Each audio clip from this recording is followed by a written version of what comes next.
الحمد لله رب العالمين والصلاة والسلام على سيدنا وحبيبنا محمد وعلى آله وأصحابه أجمعين أما بعد فقد قال الله تعالى في محكم التنزيل والفرقان المجيد بعد أعوذ بالله من الشيطان الرجيم بسم الله الرحمن الرحيم وأقيموا الصلاة وآتوا الزكاة وأطيعوا الرسول لعلكم ترحمون وقال أيضا خذ من أموالهم صدقة تطهرهم وتزكيهم بها صدق الله مولانا العظيم. இவ்வையகத்தை படைத்து நிர்வாகம் செய்யக்கூடிய ஏக இறைவனுக்கே அனைத்து புகழும் புகழ்ச்சியும் உண்டாகுவதாக. இவ்வையகத்தில் கடைசியாகவும் ரஹ்மத்தாகவும் அனுப்பப்பட்ட சத்திய தூதர் சர்தார் ஆலம் முஹம்மது முஸ்தபா ஸல்லல்லாஹு அலைஹி வஸல்லம் அவர்கள் மீது அல்லாஹ்வுடைய சலாத்தும் சலாமும் உண்டாகுவதாக. மேலும் சஹாபாக்கள், தாபிஈன்கள், தப தாபிஈன்கள், அவுலியாக்கள், சுஹதாக்கள், நாதாக்கள், உண்மையான முஃமின்களான ஆண்கள் பெண்கள் அனைவர்கள் மீதும் அல்லாஹ்வுடைய ரஹ்மத்தும் மக்ஃபிரத்தும் உண்டாகுவதாக.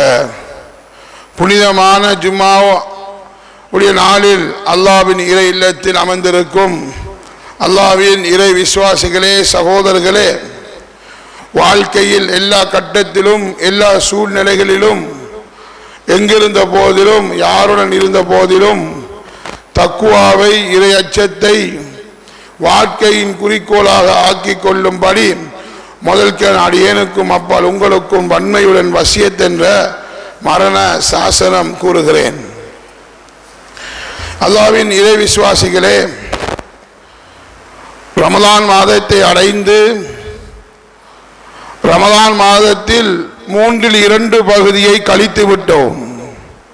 கடைசி பகுதியில் இருந்து கொண்டிருக்கிறோம். அன்பு சகோதரர்களே, இந்த கடைசி பகுதியில் நாம் எதை செய்ய வேண்டும், இந்த வாழ்க்கையில் எதை விட வேண்டும் என்பதை ஒவ்வொருவரும் யோசித்து சிந்தித்து அதை அமல் செய்வதற்கு நாம் கடமைப்பட்டிருக்கிறோம். நேற்று முந்தினால் மாத்திரம் நம்முடைய ஊரில் 6-7 மையத்துகளை நாம் ஒவ்வொரு வீதியிலையும் மையத் என்ற செய்தியை நாம் கண்டிருக்கிறோம். அன்பு சகோதரர்களே, இதே அடுத்த வருடம் நான் நோம்பில் இருப்பேனா, உயிரோடு இருப்பேனா, அல்லது உயிரோடு இருந்தாலும் நோன்பு பிடிக்கும் பாக்கியம் கிடைக்குமா என்ற சந்தேகமாக நாம் இருந்து கொண்டிருக்கிறோம். ஆனால் இந்த கிடைத்த ரமலானில் நாம் செய்யும் அமல்களும் நாம் அல்லாஹ்விடத்தில் செய்யும் தௌபாக்களும் நாளை நம்மளை சொர்க்கத்தில் சென்றடைய போகிறது. நாம் ரமலானுடைய ஆரம்பத்தில் இருந்து நாம் ஒரு ஹதீஸை கேட்டுக்கொண்டு வருகிறோம். என்ன ஹதீஸ்? யார் ரமலான் மாதத்தை அடைந்தும் இந்த ரமலான் மாதத்தில் அல்லாஹ்விடத்தில் தௌபா பாவ மன்னிப்பு கேட்டு நல்லவராக சிறந்தவராக யார் மாறவில்லையோ அவர் நாசம் அடையட்டும் என்று, அல்லாஹ்வுடைய ரஹ்மத்தை விட்டும் தூரமாகட்டும் என்று வானவர் ஜிப்ரீல் அலைஹிஸ்ஸலாத்து வஸ்ஸலாம் அவர்கள் துஆ செய்ய ஸல்லல்லாஹு அலைஹி வஸல்லம் அவர்கள் ஆமீன் சொல்லியிருக்கிறார்கள். அன்பு சகோதரர்களே, இந்த ஹதீஸில் நாம் அகப்பட்டிருக்கிறோமா அல்லது இந்த ஹதீஸுக்கு மாற்றமாக என் வாழ்க்கையில் சீர்திருத்தத்தை கொண்டு வந்து ரமதானின் நோக்கமாம் தக்குவா, இறை அச்சம், நல்லவர் சிறந்தவர் என்று மாறக்கூடிய பட்டியலுக்குள் இருக்குகிறோமா என்று நாம் ஒவ்வொருவரும் சிந்திப்பதற்கு கடமைப்பட்டிருக்கிறோம். இந்த இடத்தில் நாம் அதிகமானவர்கள் யோசித்திருக்கிறோம், ரமலான் மாதம் வந்தும் சிலர்கள் தௌபா செய்யாமல் இருப்பார்களா என்று அமல் செய்யக்கூடிய நாம் ஒரு கேள்வியாக கேட்போம். ஏனென்றால் இந்த ரமலான் மாதம் ஷைத்தான் கட்டப்பட்ட மாதம், சொர்க்கம் திறக்கப்பட்ட மாதம், நரகம் மூடப்பட்ட மாதம். இந்த மாதத்திலும் அல்லாஹ்வை பயராதவர்கள், அல்லாஹ்வை அஞ்சாதவர்கள், அல்லாஹ்வை பற்றி சிந்திக்காதவர்கள், என் வாழ்க்கையை பற்றி சிந்திக்காதவர்கள் இருப்பார்களா என்ற கேள்வி நமக்குள் இருக்குகிறது. அவர்களும் இருப்பார்கள். ஏனென்றால் சற்று நேரம் ஜும்மாவுக்கு வருவதற்கு முன்னால் வீதியில் வரும்போது ரமலான் அல்லாத காலத்தில் சலூன் கடைகளும் திறக்கப்பட்டிருந்தது, அதற்குள் நம்முடையவர்களும் இருந்தார்கள். அது ரமலான் அல்லாத காலம்.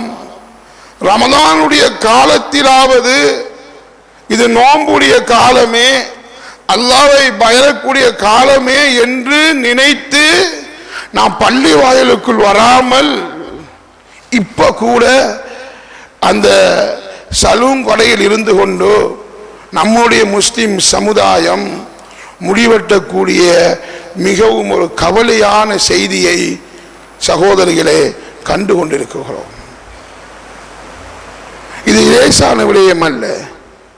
ஏன் இவ்வளவு பயான்களும், இவ்வளவு ஹதீசுகளும், இவ்வளவு முயற்சிகளும் ரமலானுடைய காலத்துக்கு, ரமலான் வருவதற்கு முன்னே பல பயான்களும் ரமலானில் எப்படி நடந்து கொள்ள வேண்டும் என்று சொல்லப்பட்டும் சகோதரர்களை இன்றும் இதுக்குமினார் நரக விடுதலையுடைய பத்தில் இருந்தும் சிந்திக்காமல், அல்லாஹ்வை பயராமல், ஏதோ மனிதர்கள், நாம் எல்லோரும் மனிதர்கள், நானும் மனிதன், நீங்களும் மனிதர்கள், தவறு செய்திருப்போம். தவறு செய்தவர்கள் யாரும் கிடையாது. ஆனால் அப்படி தவறு செய்யக்கூடிய காலங்களில் இப்படியான ரமதானுடைய காலத்தை தந்து அல்லாஹ் நீங்க திருந்திக் கொள்ளுங்க, சொர்க்கவாதியாக மாறிக்கொள்ளுங்க என்று சொல்லியும் நம்மளுடைய சமுதாயம் இப்படி இருக்குதே என்று ஒரு கவலை வருகிறது. சகோதரர்கள், நாம் ஏனைய மதங்களுடன் சேர்ந்து வாழ்ந்து கொண்டிருக்கிறோம். அந்த ஏனைய மதங்களை பாருங்க, அவர்களுக்கு அல்லாஹ் ஒரு ஹதீஸ் இருக்கிறது, யார் இஸ்லாத்துக்கு பாடுபடவில்லையோ அல்லாஹு தஆலா ஃபாஜிரான பாவியான மனிதனை கொண்டு இந்த இஸ்லாத்தை உயிர்ப்பிப்பான். அதை உங்களை அழித்துவிட்டு சிறந்த ஒரு சமுதாயத்தை கொண்டு இந்த இஸ்லாத்தை உயிர்ப்பிப்பான் என்ற ஹதீஸ் எல்லாம் வருகிறது. அந்த ஹதீஸ் உண்மைதான். வாழையடி வாழையாக இருக்கும் முஸ்லிம்கள் இஸ்லாத்தை பற்றி, இஸ்லாத்துடைய தன்மைகளை பற்றி, இஸ்லாத்தின் மகத்துவத்தை பற்றி விளங்குவது மிகவும் குறைவாக இருக்கிறது. ஆனால் இஸ்லாத்துக்கு வரக்கூடியவர்களை பாருங்கள், நடித்து படங்கள் நடித்து இஸ்லாத்துக்குள் வந்தவர்கள், இஸ்லாத்தை விளங்கி வந்தவர்கள், குர்ஆனில் ஒரு ஆயத்து லா ரைப ஃபீஹி, இந்த வேதத்தில் சந்தேகமே இல்லை என்ற இந்த ஒரே ஒரு வார்த்தையை நம்பி இஸ்லாத்துக்குள் வந்தவர்கள் எல்லாம் இந்த இஸ்லாத்தில் பலமாக இருந்து கொண்டிருக்கிறார்கள். இந்த இஸ்லாத்தில் உயிரையும் கொடுக்க தயார் என்று இருந்து கொண்டிருக்கிறார்கள். ஆனால் இப்படி கொண்ட நாம் முஸ்லிம்கள் தான் பலஸ்தீனுடைய அந்த நிலைமையில் நாம் பலஸ்தீன் மக்களுக்கு உதவி செய்வதற்கு தயாராக கூடியவர்கள். பொய். தஜ்ஜாலுடைய ஃபித்னா வரும்போது தஜ்ஜால் வந்து உலகத்தை காண்பிப்பான், இதுதான் உலகம், சொத்து வேணுமா செல்வம் வேணுமா என்னென்றாலும் அல்லாஹ் அந்த சக்தியை அல்லாஹ் அவனுக்கு கொடுத்திருக்கிறார் காட்டும் போது அதிகமானவர்கள் அதற்கு பின்னால் சென்று விடுவார்கள், செல்லுவார்கள் என்பது வெளிரங்கத்தில் வழங்கிக் கொண்டிருக்கிறது. அதே போல பாருங்க, பெருநாளுக்கு உடுப்பெடுப்பது என்பது சுன்னத்து தான், எடுக்கக்கூடாது என்று யாரும் சொல்லல. நான் பெருநாளுடைய சந்தர்ப்பத்தில் எந்த பிள்ளைய மகிழ்ச்சியை அடைய வைப்பது என்பது ஒவ்வொரு பெற்றோருக்கும் கடமை தான். இந்த பிள்ளை சந்தோஷமாக இருக்கணும், பெருநாள் நேரத்தில் இந்த பிள்ளை அழகான உடுப்பு போடணும் என்கிறது யாரும் மறுக்கல்ல, எல்லாரும் செய்யணும். அதனால ஒரு அமல, ஒரு வாஜிபான ஒரு கடமையை பாழாக்கிட்டு நோன்பு பிடிக்காம எத்தனையோ குடும்பங்கள், பெண்கள் உடுப்பெடுக்கக்கூடிய காட்சியை காண்றோம்.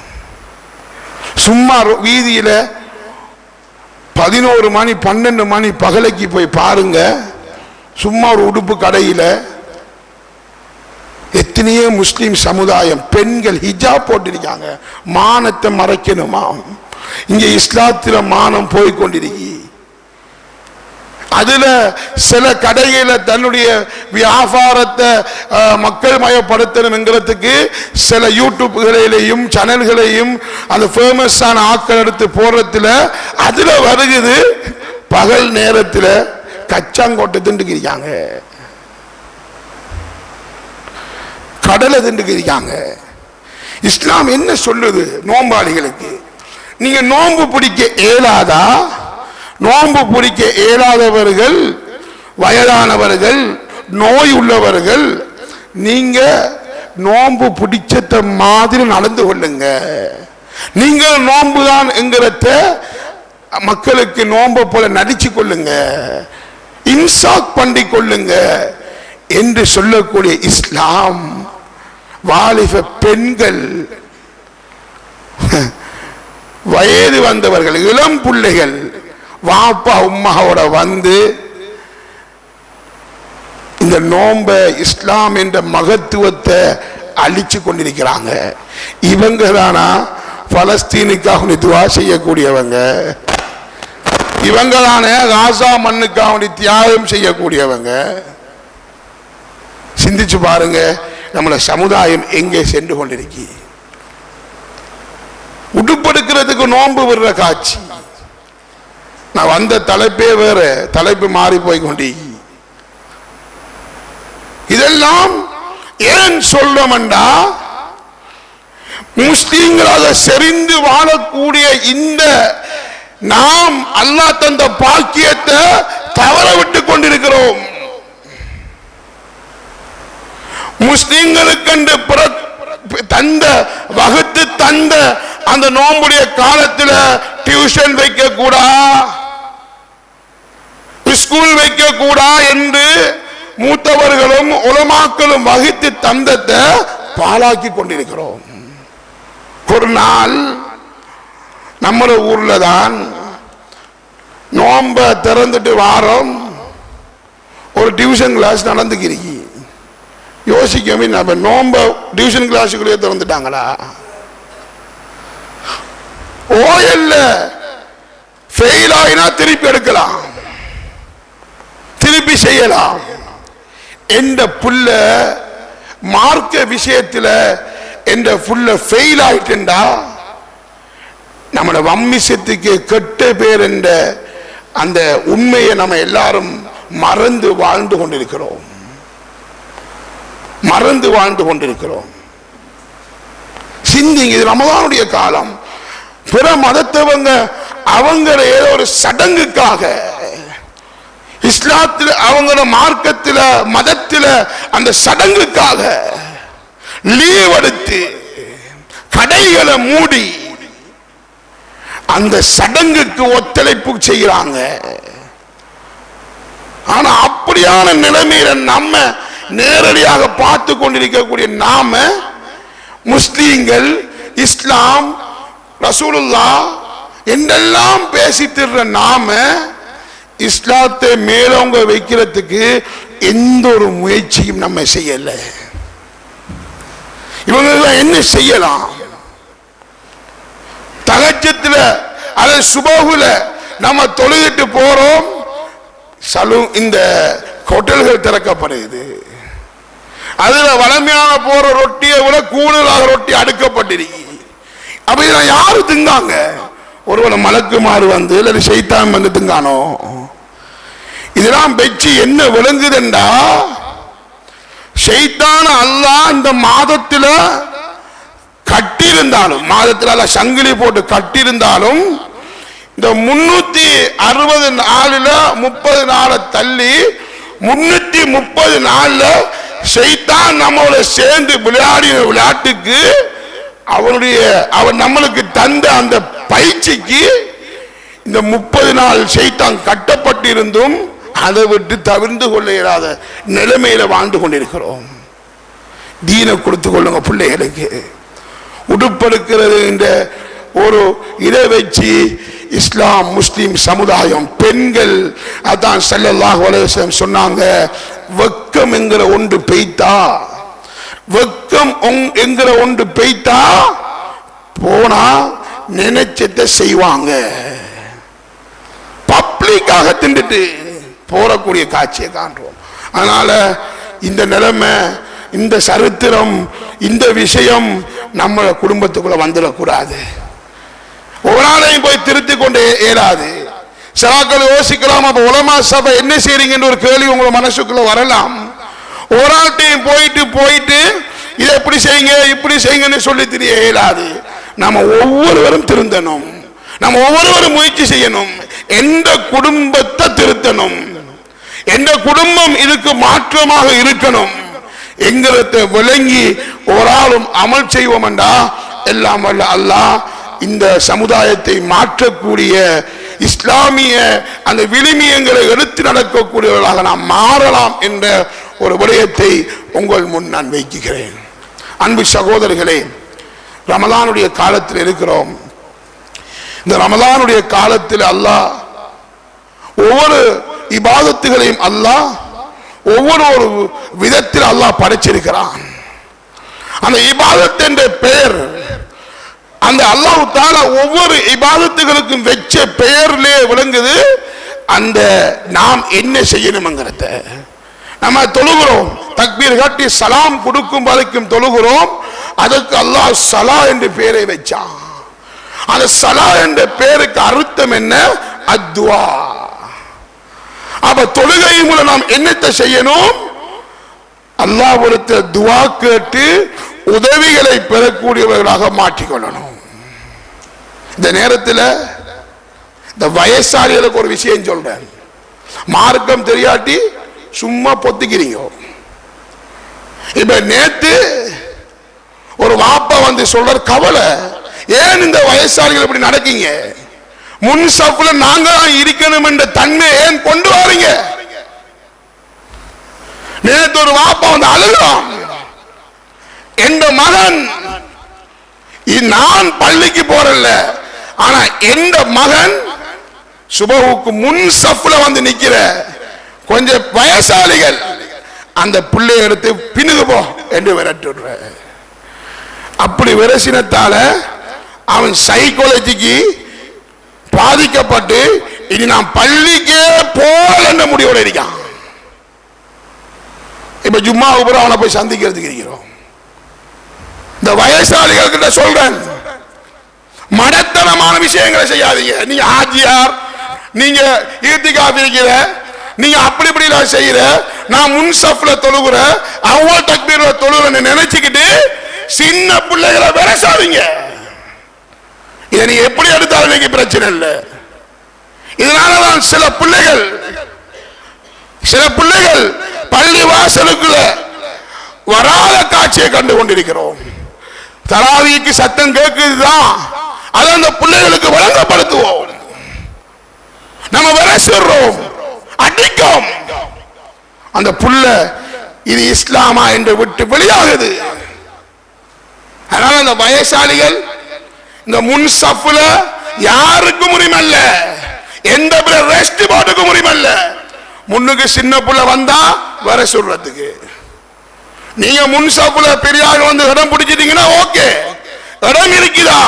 ஒரு சின்ன புள்ள, ஒரு பக்குவம் அடைந்த புள்ள வந்து தொழுகுதா வர செய்யலாம் நீங்க. ஆனால் அன்பு சகோதரர்களே, அல்லாஹ் தஆலா அந்த தொழுகைங்கிறத வச்சு அத்துவா, நீ அதன் மூலமாக துவாவை அடைஞ்சு கொள்ளுங்க என்கிற அல்லாஹ் வச்சிருக்கிறான். அதே போல நம்ம சுபஹ்ல இருந்து மாலை வரைக்கும் பசித்து தாகித்து இருக்கிறோம். அதற்கு அல்லாஹ் பேர் வச்சான் அஸ்ஸௌம், நோன்பு. அந்த நோன்புக்கு அர்த்தம் அல் இன்சாக். நீங்க வாழ்க்கையில் இருக்கும் இச்சைகளை, ஆசா பாசங்களை தவிர்ந்து கொள்வதற்கு நோன்பு பிடிங்க. அதை போலதான் ஜகாத். ஜகாத்துக்கு அல்லாஹ் வச்ச பேர் இருக்கே ஜகாத். அந்த ஜகாத் என்கிற அந்த பேருக்கு அர்த்தம் அன்னுமு அல் பரகா அத்தத்ஹீர், சுத்தம் சுத்தம் சுத்தம். என்ற பணத்தை சுத்தப்படுத்துற. அன்பு சகோதரர்களே, சென்ற கிழமையும் ஜகாத்தை பற்றி சொல்லப்பட்டுச்சு. நம்ம இப்ப இன்றைய ஜும்மா யதார்த்தம் ஜகாத்தை கொடுக்கிறதுனால என்ன பிரயோசனம் நமக்கு இருக்கி என்கிறது அந்த ஜகாத்துக்குரிய வார்த்தையை வச்சு நம்மளுக்கு விளங்கப்படுத்தப்படுது. அன்பு சகோதரர்களே, ஜகாத் கொடுக்கிறதுனால நமக்கு என்ன கிடைக்கும் என்கிறத ஒரு ஆயத்து போதும் நம்ம புத்திசாலி என்றா வழங்கிக் கொள்றதுக்கு. ஒரு ஆயத்து போதும். ஹுத் மின் அம்வாலிஹிம் ஸதகா. ஒவ்வொரு ஊர்ல உள்ள தலைவர்களுக்கும் சொல்லுது, ஜகாத் என்ற விடயத்தில் ஜகாத் கொடுக்காம இருக்கும் ஹாஜியார்கிட்ட போய் ஜகாத்தை கேளுங்க. ஜகாத்தை கேட்டு தரலையா பறிச்செடுங்க. நாம பறிச்செடுக்கலாம். ஜகாத் கமிட்டி போயிட்டு கையை கட்டிக்கிற ஹாஜியார், எங்களுக்கு உங்களை ஜகாத் பங்கு தாங்க ஹாஜியார் கேட்கறது இல்லை. அப்படியானவங்க ஜகாத் கமிட்டியில வரணும். நம்மளுக்கு தானே கொஞ்சம் உருக்கினா கோபம் பாரு. ஜகாத்த இஸ்லாம் சொல்லுது உருக்கி எடுங்க, உருக்கி எடுங்க. பயந்து போய் நெருங்கிட்டு போய் எடுக்காதீங்க ஜகாத்தை. ஜகாத்தை போய் கேளுங்க மரியாதையா. ஜகாத்தை தரலையா பறிச்செடுங்கோ, பறிச்செடுங்கோ.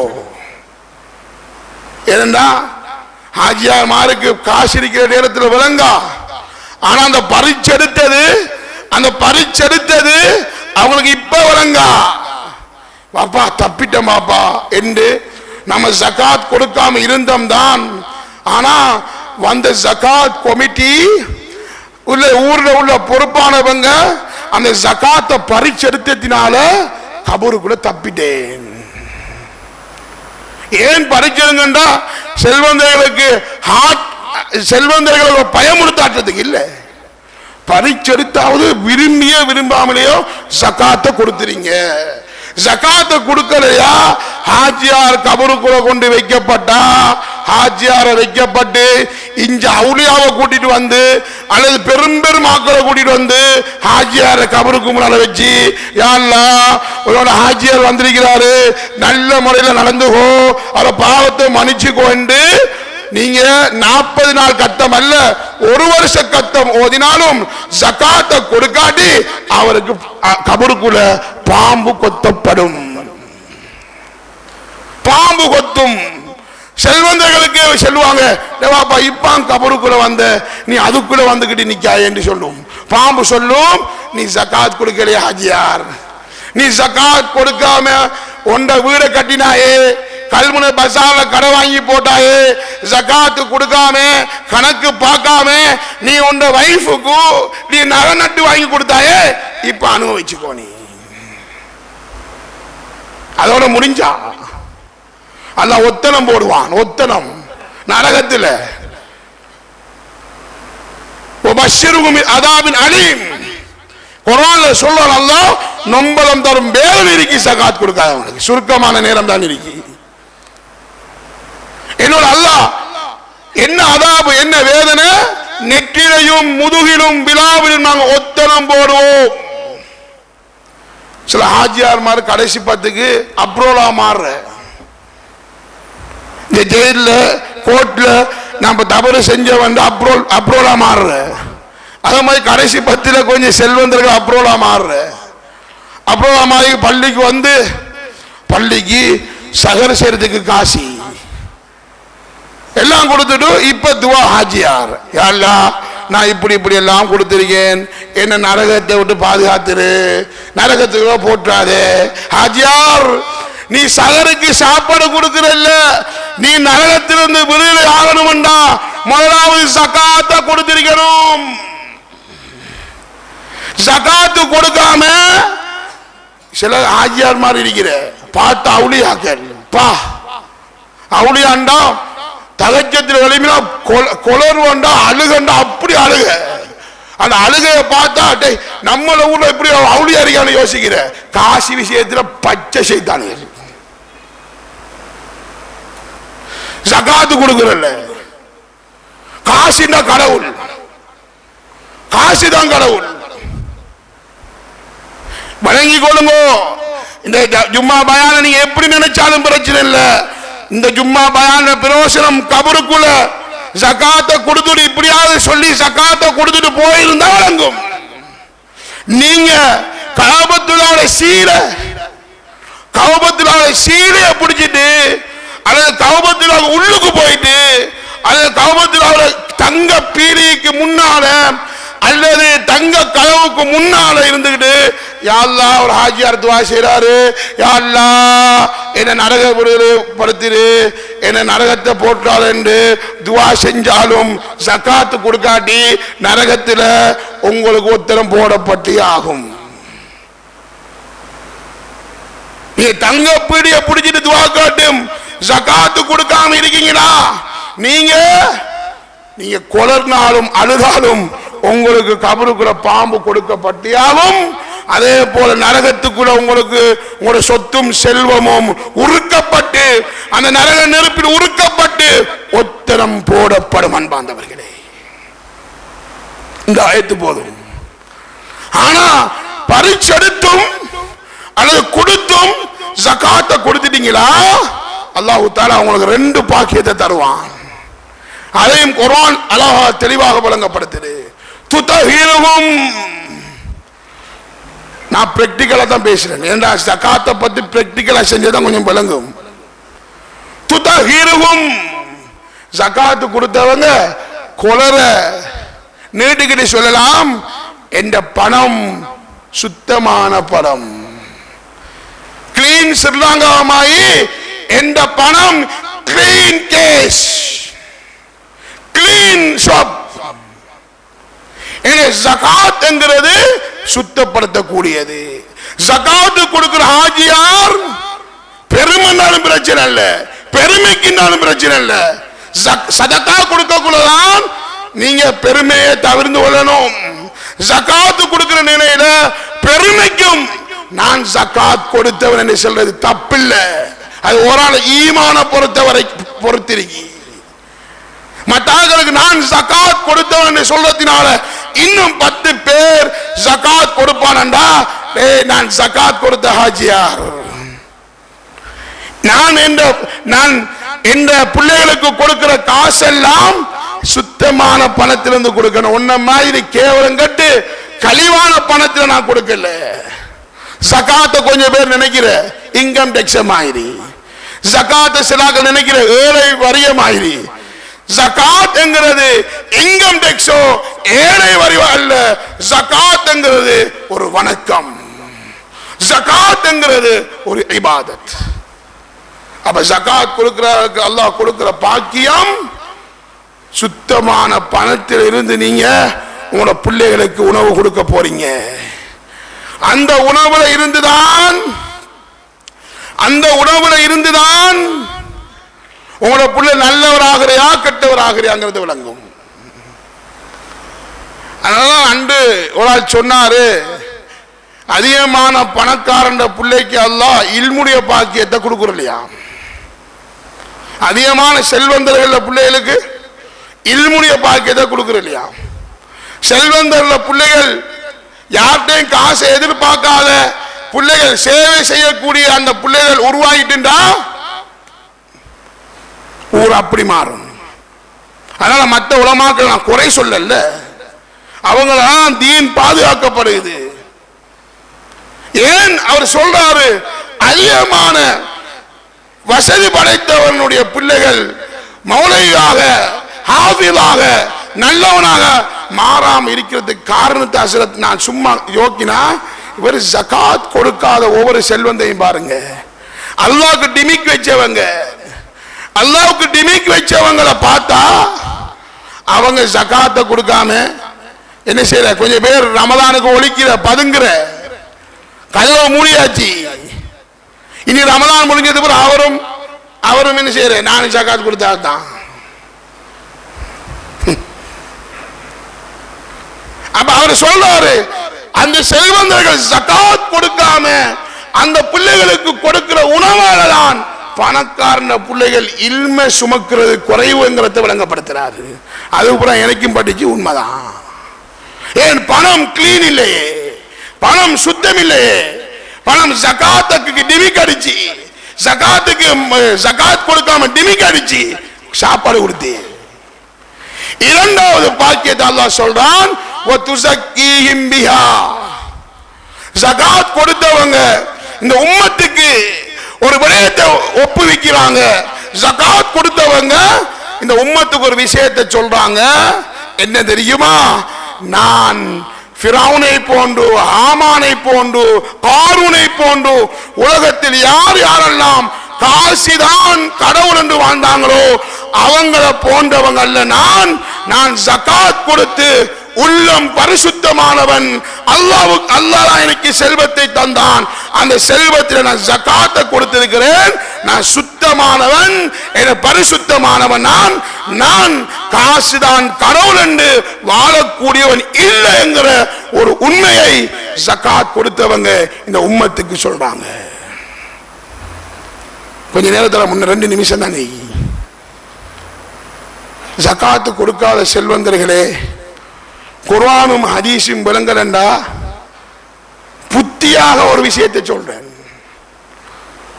இதோட புத்தி சொல்றதுக்கு இல்ல. நீங்க கஷ்டப்பட்டு உழைக்கீங்க, கஷ்டப்பட்டு உழைக்கீங்க. இரவு பகல், மழையில, வெயிலில, வயல்ல, வட்டையில, ஊர்ல, வெளியூர்ல, வெளிநாட்டுல.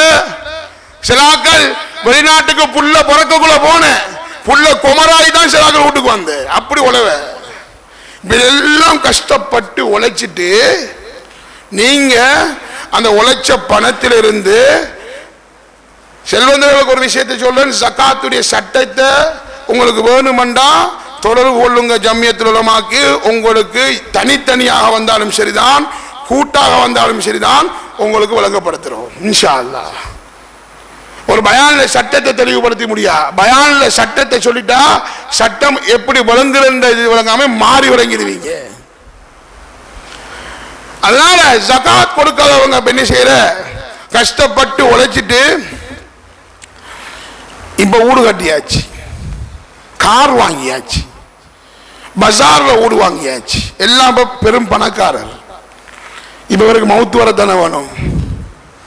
மவுத்து வந்துட்டு ஆனா எல்லாம் செஞ்சாரு, ஜகாத் கொடுக்கல. 100 ரூபாய்க்கு 2 ரூபாய் பைசா மாதிரி ஜகாத் கொடுக்கல. இப்ப இவருக்கு மவுத்து வந்துட்டு, மவுத்து வந்ததுக்கு பின்னால இவரை பிள்ளைகள் நாம் சேர்ந்து அப்படியே வாப்பா நல்லா குளிப்பாட்டி நல்ல கஃன் துணி, சிலாக்கள் விலை ஊடின கஃன் துணி, விலை ஊடின அத்துரு ஊத்துற வாப்பாக்கு, மையத்துக்கு ஊத்துற அத்துரு, ஜம்சம் தண்ணியால கழுகுற சிலாக்கள். இப்படி எல்லாம் கழுவப்பட்டு பாவம் மனுஷன், அவரை கொண்டு கபருக்குள்ள வச்சாச்சு, மண்ணையும் போட்டாச்சு. இப்ப நம்ம அவருக்கு ஒரு துவாவையும் செஞ்சுட்டு வந்தாச்சு. இப்ப அவர் ஜகாத்து கொடுக்காம தான் இவ்வளவும் செஞ்சே. ஜகாத்து கொடுக்காம தான். ஜகாத்துங்கிறது ஒரு ஆளுக்கு 50 லட்சம் ரூபாய் ஜகாத் கடமையாகுது. அவரு ஒரு ஆள் பூர்த்தியாக கொடுக்காட்டும் சரிதான், அது 50 லட்சம் ரூபாய் 10-15 லட்சம் ரூபாய் ஜகாத் கொடுத்து அவருனாலும் சரிதான். இப்ப சிலாக்கள் 50 லட்சம் ரூபாய் ஜகாத் கடமை 15 லட்சம் ரூபாய் கொடுத்துட்டு டிமிக் அடிக்கிற, நானும் ஜகாத்து கொடுத்தவன் தான், நானும் ஜகாத்து கொடுத்தவன் தான். இப்ப யோசிங்க, இவரை போய் கபருக்குள்ள வைக்கப்படுகிறது. கபருக்குள்ளே வைக்கப்பட்டு மண்ணெல்லாம் போட்டதுக்கு பிறகு இவருக்கு பாம்பு கொத்துது. பாம்பு கொத்த போகுது. பாம்பை பத்தி சொல்றதுக்கு 5 நிமிஷம் தேவை. பாம்பு கொத்துது. இப்ப இவர் கபருக்குள்ள பாம்பு கொத்தி கொண்டிருக்கி, இவர் கஷ்டப்பட்டு உழைச்சி பிள்ளைகளுக்கு கொடுத்து போட்டு வந்த இவர் பணத்தில் வாழ்ந்து கொண்டிருக்கிற மருமகன் பென்ஸ் கார்ல போறான். மாமினாருக்கு இந்த கபருக்குள்ள செல்வத்தில் உழைச்சி ஜகாத் கொடுக்காததால பாம்பு கொத்துது. மருமகன் பென்ஸ் கார்ல போறான். மகள் பெரும் ஏர் கண்டிஷன், கிச்சனுக்குள்ள ஏசி தான் போடப்பட்டிருக்கு. இந்த வாப்பாக்கு கபருக்குள்ள நரக நெருப்ப போல இருந்து கொண்டிருக்கு. ஆனா அவர் உழைச்சிட்டு போய் கொடுத்து மகளுக்கு கொடுத்து போட்டு வந்த பணத்தினால மகள் கிச்சனுக்குள்ள ஏசி. மகன் முடிவெடுக்கான், நம்மளுக்கு உழைக்க தெரியா வாப்பா. பாப்பா நல்லா உழைச்சி தந்துட்டு போய்க்காரு. 7 வம்மிஷம் சும்மா இருந்து திண்டு கழிக்கலாம். நம்ம உழைக்கிறத நம்ம ஃபன் பண்ணுவோம், சூன் பண்ணுவோம் என்று கொஞ்சம் பேர் சூன் பண்ணி தர்றாங்க. பாப்பா உழைச்ச பாப்பாக்கு அங்க கபருக்குள்ள பாம்பு கொத்துட்டு இருக்கி. மகன் நான் உழைக்கிறல்ல முடிவெடுத்து உலகத்தில் வாழ்ந்து கொண்டிருக்கிறான். புத்திசாலியாக இருந்தா, நம்மளுக்கு புத்தி இருந்தா, அறிவு இருந்தா, ஒவ்வொரு செல்வந்தரும் சிந்திப்போம், பாப்பா இதோட பெரிசா நம்ம இவனுக்கு உழைச்சி கொடுத்துட்டு போய் நம்ம சகாத்து கொடுக்காம நம்ம பாம்பு கொத்திரியா என்று நம்ம யோசிக்கணும். அதனால நம்ம என்ன செய்யணும்டா, அந்த ஹாஜியார் மாற பாதுகாக்கிறதுக்கு, இந்த ஹாஜியார் மாறு பாம்பு கொத்தாம இருக்கிறதுக்கு ஊர்ல இருக்கிறாங்க. நம்ம என்ன செய்யணும், பள்ளி ரெஸ்ட் போட்டு சேர்ந்து முடிவெடுக்கணும். இப்படியான ஜகாத் கடமையான ஹாஜியார் மாருடைய மையத்தை பள்ளிக்குள்ள கூட்டிட்டு வந்து வெச்சத்துக்கு பின்னால இப்ப ஹஸ்ரத் கேட்கிற ஹாஜியார் த பிசினஸ் மேன், இவர் நல்ல ஒரு பிசினஸ்காரரு, இவர் வந்து கொடுக்கல் வாங்கல் செஞ்சிருப்பாரு. நீங்க கொடுமதி இருந்தா நம்ம மக்கள் இருக்கிறாங்க, அவர்கிட்ட கேளுங்க, அவங்க தருமதி இருந்தா நீங்க கேட்டுக்கொள்ளுங்க என்று முடிச்சாச்சு. இப்ப ஆளுக்கு தொழுவை நடத்தியாச்சு. இத கேட்கறத போல இன்னொரு விஷயத்தை கேட்கணும். என்ன விஷயம் தெரியுமா, இது மக்களுக்கு கொடுக்கிற கடன். பயம் இல்லாம கேட்கணும், ஹாஜியார் ஜகாத் கொடுத்தவரா? ஏனென்றா அவரை கேட்காம போய் அடக்கம் செஞ்சிட்டோம் என்று சொன்னா திருப்பி பிடிக்கலா, வாரிசுகளை பிடிக்கலா. 3 நாளைக்கு பிறகு வாப்பா மௌத்தாயினாரா, வாப்பா நம்மளுக்கு கஷ்டப்பட்டு உழைச்சு தந்தாரா, எங்களெல்லாம் மறந்துடும். அதனால மறதியையும் தந்திருக்கான். அவர்கிட்ட பிடிக்கணும். என்ன பிடிக்கணும், ஜகாத் கொடுத்த ஹாஜியாரா என்று கேட்டா கொஞ்சம் மக்கள் பிடுங்குவாங்க, கண் உருளும். அப்ப சொல்லணும், ஹாஜியார் கொஞ்சம் ஜகாத்துல வீக். உடனே என்ன செய்யணும்டா, அவரத்த காசு நீங்க வாப்பா எத்தனை வருஷம் ஜகாத் கொடுக்கல தந்துருங்க மக்கள் ஒரு ஆலோசனை செஞ்சு அனுப்பணும். அதையும் செய்யாம அனுப்பி வச்சிட்டா அந்த மனுஷன் பாவம் பாம்பு கொத்தப்பட போகுது, பாம்பு கொத்தப்பட போகுது. ஆனா அன்பு சகோதரிகளே, இந்த ஜகாத்தை நம்ம சரியாக கொடுத்துட்டீங்கன்னு சொன்னா, நீ எல்லாரும் முன்னுக்கு வருவீங்கன்னு சொன்னா, உலமாக்கள் வருவோம், ஜகாத் கமிட்டி செயலாளர் முன்னுக்கு தான் இருக்கிறாரு, அவரை வச்சு ஏனையவங்களை வச்சு யார் யாரெல்லாம் சேர்க்கணுமோ அவங்க எல்லாம் சேர்த்து ஊரால ஒரு பவர்ஃபுல் ஒரு ஜகாத் கமிட்டியை நம்ம ஆக்கி வச்சிருவோம்டா, உள்ளத்துக்குள்ள பதிஞ்சு வச்சு கொள்ளுங்க. 3 வருஷத்தினால ஒரு ப்ராஜெக்ட். என்ன ப்ராஜெக்ட் தெரியுமா, வறுமை இல்லாத கல்முனை. இதுதான் ப்ராஜெக்ட். எம்பிலண்டூர் நம்ம கவலைப்பட தேவையில்லை, துனியாவில் நம்ம வீதிகள் போடப்பட்டிருக்குங்கிறத கவலைப்பட தேவையில்லை. அதெல்லாம் உலகம். நம்ம என்ன செய்யணும்டா, நம்ம ஒரு ப்ராஜெக்ட். எப்படி ப்ராஜெக்ட், வறுமை இல்லாத கல்முனை. எப்படி இருக்கு பேர், வறுமை இல்லாத கல்முனை. உருவாக்கி ஏறான்னு நினைக்காதீங்க. ஒரு வருஷத்துல குறைஞ்சது 20, 15, 25 கோடிக்கு மேல இந்த ஊர்ல ஜகாத் கடமை. 25 கோடி 20 கோடி வைப்போமே, 20 கோடிக்கு மேலதான் வரும், சந்தேகம் இல்லை. 20 கோடி என்று வச்சாலும் 3 வருஷத்தினால 3 வருஷத்துல 60 கோடி ரூபாய். அந்த 60 கோடி பணத்தையும் எடுத்து நல்ல பிளான் பண்ணி நம்ம இதை செயல்படுத்துவோம்னா நம்மளோட ஊர்ல ஏழைகள் இருக்க ஏழா, ஊரில்லாத இருக்க ஏழா. ஒரு ஊர்ல நேரம் போது கொஞ்சம், ஒரு ஊர்ல ஓயல் பிள்ளைகள் மன்னிச்சு கொள்ளுங்க, உங்க நேரம் தான் இது, இதை சொல்லாட்டி வேற இடம் இல்லை எங்களுக்கு, மன்னிச்சு கொள்ளுங்க சகோதரர்களே. ஒரு ஊர்ல சில பாவங்கள் நடக்குது, விபச்சாரம் நடக்குது, குடிபோதை நடக்குது. இப்ப ஒரு பள்ளி வாசல் இருந்து முடிவெடுக்காங்க, என்ன செய்யற என்ன செய்யற. இப்ப அதுல ஒரு நாள் சொல்றாரு, நம்ம அவரது குர்ஆன் மஜ்லிஸ் ஆரம்பிப்போம். அவர் ஆரம்பிச்சா என்ன நடக்கும், அவரது பிள்ளைகள் ஓத வருவாங்க. ஒரு நாள் சொல்றாரு, பயான் நிகழ்ச்சி ஒன்று வைப்போம் நம்ம ஆக்களோட. இதெல்லாம் உண்மைதான் பாப்பா. நீங்க யார கூட்டி கொண்டு வந்து பயான் செஞ்சாலும் பயான் நல்லா இருக்குன்னு போய்த்திருவாங்க. முதலாவது அந்த ஊர்ல அந்த கிராமத்தில் இருக்கிற பிரச்சனை வறுமை. வறுமையை போக்காத வரைக்கும் அந்த கிராமத்தில் இருந்து நல்லவர்களை எதிர்பார்க்க முடியாது. வறுமை என்பது குஃபருக்கு கொண்டு சேர்க்கும். கையில காசு இல்லாட்டி எப்படியாவது உழைக்கணும், நான் இஸ்லாத்தை விட்டு வெளியானாலும் பிரச்சனை இல்லை என்று நினைப்போம். வறுமையை போக்க வேண்டும். இந்த ஊர் லேசிப்பட்ட ஊர் இல்ல, லேசிப்பட்ட ஊர் இல்ல. அவுலியாக்களும் உலமாக்களும் வாழ்ந்த ஊர். எல்லா உலகத்தில் இந்த ஸ்ரீலங்காவில் எல்லா மதரசாக்களுக்கும் கொடுக்கக்கூடியவர்கள் இருக்கிற ஊர் என்றால் அது கல்முனை என்ற ஊர் மாத்திரம்தான். கல்முனை சாய்ந்த மருது மாத்திரம்தான். கொழும்புக்கு இங்க இருக்கிற மதரசாக்கள் கலெக்ஷனுக்கு போறல்ல, பள்ளிவாசல்கள் போறல்ல. ஆனா வெளியில இருந்து நம்ம ஊருக்கு எல்லா ஊர்ல இருந்து மாறாங்க. ஆனா நம்ம நம்ம பின்தங்கி இருக்கோம்ங்கிறது நம்மளுக்கு விளங்குதில்லை. எல்லா ஊர்லயும் சின்ன சின்ன கிராமங்கள் உள்ள ஊர்லயும் ஜகாத் கிராமம் என்ற ஒரு ஊர், ஒரு கிராமம் இருக்குகிறது. இந்த கல்முனையில் பெரும் கோடீஸ்வரர்கள் வாழும் இந்த கல்முனையில் ஜகாத் கிராமம் என்ற ஒரு ஊர் இருக்கா, ஒரு கிராமம் இருக்கா? அதை சிந்திச்சிருக்கிறோமா? ஜகாத் கிராமம் இருக்கா? அந்த ஜகாத் கிராமம் எங்கத்த நம்ம எங்களை ஜகாத்தினால கொண்டு வந்தா இந்த ஊர் எப்படி இருக்கும்? 3 வருஷத்துக்கு பின்னால திருப்பி நம்ம யோசிக்கலாம், நம்ம ஊர்ல ஏழைகள் இல்ல, நம்மள காசை இன்னொரு ஊருக்கு கொடுப்போம் என்று முடிவெடுக்கலாம். சிறந்த ஊராக மாற்றலாம். வாருங்கள், முன் வாருங்கள். ஒளிந்து கொண்டு நான் நான் நான் எந்த விஷயம் முடிஞ்சா மாத்திரம் போதும் என்று நினைக்காதீங்க. முன்னுக்கு வாருங்கள். நான் சொன்னது காரமான குரலில் இருக்கலாம், காரமான மொழியில் இருக்கலாம். ஆனா நான் சொன்ன விடயத்தை மாத்திரம் யோசியுங்கள். சொன்ன விடயம் உண்மையா பொய்யா?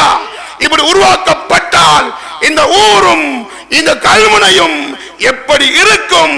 வறுமை இல்லாத கல்முனை என்ற ப்ராஜெக்டை உண்டுபடுத்துவதற்கு எல்லா செல்வந்தர்களும் முன்னுக்கு வாருங்கள். வட்டி என்கிற ஒன்று இல்லாமல் போகும். அப்படி உருவாக்கிட்டா இந்த ஊர்ல இல்லாமல் போற சில விஷயத்தை சொல்லி ஜும்மாவை முடிக்கிறேன். வட்டி என்கிற ஒன்றுக்கு அட்ரஸ் இல்லாம போகும். விபச்சாரம் என்ற அந்த பாவம் இல்லாமல் போகும்.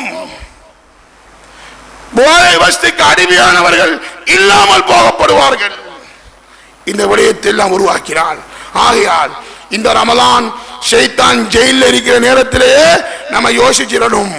ஷைத்தான் ஜெயில விட்டு வெளியாகினான் என்று சொன்னா யோசிக்க விட மாட்டான்.